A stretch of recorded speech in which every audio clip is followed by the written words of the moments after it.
मसूरी में भूमाफियाओं के हौसले अब खुलेआम प्राकृतिक संसाधनों से छेड़छाड़ करने तक बढ़ गए हैं। स्प्रिंग रोड क्षेत्र में स्थानीय निवासी नितिन गुप्ता के घर के पास नाले की दिशा अवैध रूप से बदलने की कोशिश की जा रही है। पाइपलाइन के जरिए पानी को सड़क के नीचे से दूसरी दिशा में ले जाने का प्रयास भारी बारिश के ठीक बाद देर रात जेसीबी मशीन से किया गया। स्थानीय मीडिया और अधिकारियों की सूचना पर वन विभाग और नगर पालिका ने मौके पर पहुंचकर काम रुकवाया। मसूरी डीएफओ अमित कंवर ने कहा कि रेंजर को मौके पर भेजा गया है और विस्तृत जांच रिपोर्ट मांगी गई है। मसूरी की कैरिंग कैपेसिटी लंबे समय से पार हो चुकी है। अवैध निर्माण, प्लॉटिंग और नालों के साथ छेड़छाड़ लगातार बढ़ रही है। स्थानीय निवासियों का कहना है कि यदि समय रहते कदम नहीं उठाए गए तो मसूरी एक पर्यटक स्थल से आपदा क्षेत्र में बदल सकती है। देखिए, मेरे को ये दिख रहा था कि पिछले 3-4 दिन से यहाँ पर कुछ गतिविधि चल रही थी। तो जब मैंने पता करा यहाँ पे लेबर से, तो कुछ ऐसा बताया गया कि ये नगर पालिका का काम है।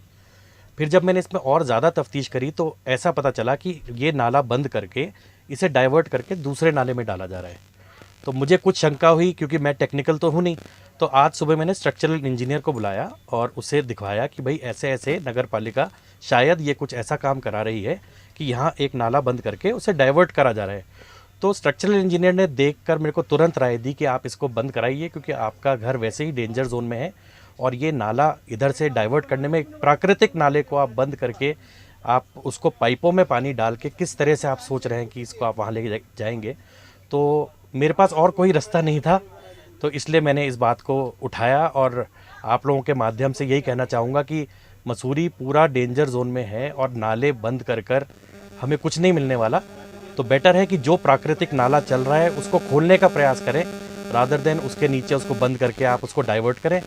तो मेरा तो सिर्फ इतना सा कहना है कि क्योंकि मैं एंडेंजर्ड था, इसलिए मेरे को ये कदम उठाना पड़ा, थोड़ी सी आवाज़ उठानी पड़ी और आप लोगों के माध्यम से फिर से कहूँगा कि इसको तुरंत रुकवाया जाए। मसूरी में भाजपा मंडल ने पूर्व मुख्यमंत्री और राम मंदिर आंदोलन के नायक श्री कल्याण सिंह की पुण्यतिथि पर श्रद्धांजलि सभा आयोजित की। कार्यक्रम तिलक मेमोरियल लाइब्रेरी प्रांगण में संपन्न हुआ। कार्यकर्ताओं ने उनके चित्र पर पुष्पांजलि अर्पित कर कल्याण सिंह अमर रहे के नारों के साथ उन्हें याद किया। वरिष्ठ नेताओं मदन मोहन शर्मा और विजय रमोला ने उनके साधारण जीवन, राजनीतिक योगदान और राम मंदिर आंदोलन में उनके ऐतिहासिक निर्णयों को साझा किया। सभा में उनके राष्ट्रवाद, ईमानदारी और जनसेवा के आदर्शों को याद किया गया। युवा पीढ़ी के लिए उनके जीवन दर्शन को मार्गदर्शक बताया गया। कार्यक्रम वंदे मातरम और भारत माता की जय के नारों के साथ संपन्न हुआ। कल्याण सिंह जी का मसूरी से बहुत प्रेम था और राम मंदिर निर्माण के लिए उन्होंने अपना सर्वस्व जीवन दांव पे लगा रखा था।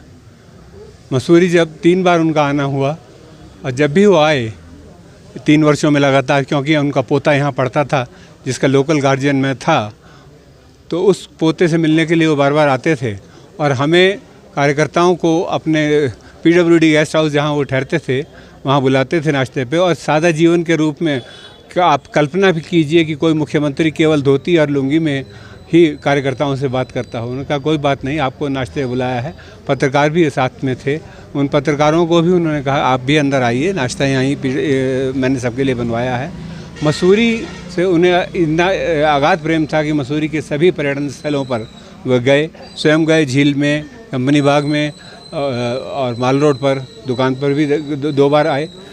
उनका कहना ये था कि मुझे राम मंदिर के लिए भले ही अपना सत्ता गंवानी पड़े, सब कुछ बलिदान करना पड़े, लेकिन राम मंदिर का निर्माण मेरे जीवन का एक अंतिम लक्ष्य है। और लक्ष्य पूरा हुआ।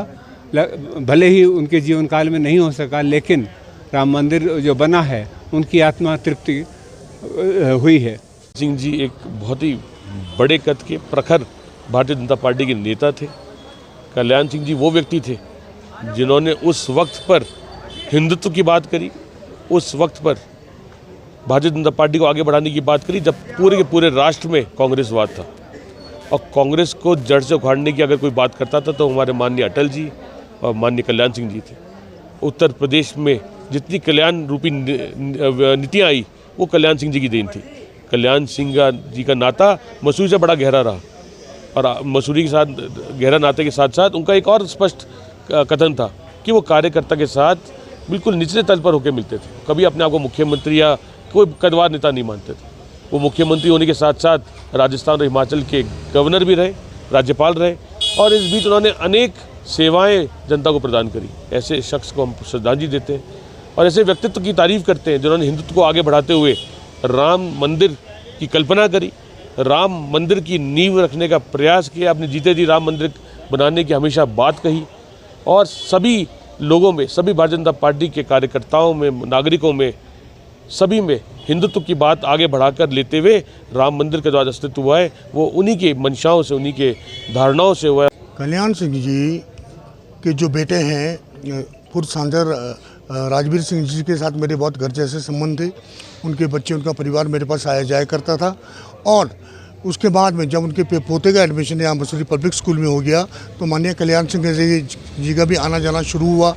तो उन्होंने बड़े प्यार से मेरे को अपने बच्चे की तरह रखते थे और बच्चे की तरह बुलाते थे मुझे।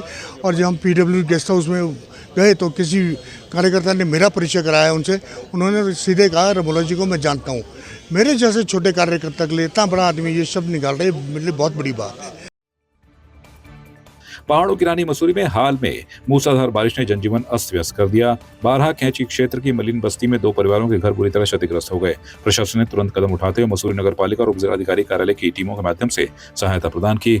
अधिशासी अधिकारी तनवीर मारवा और SDM राहुल आनंद के निर्देश पर टीम प्रभावित के घर पहुंची और पीड़ित देव की देवी और जयकांत को तत्काल 5-5 हजार रुपए के चेक दिए। अधिकारियों ने कहा कि आपदा प्रबंधन अधिनियम के तहत राज्य सरकार की ओर से प्रभावितों को हर संभव मदद दी जाएगी। स्थानीय लोग प्रशासन की तत्परता और संवेदनशीलता की सराहना कर रहे हैं।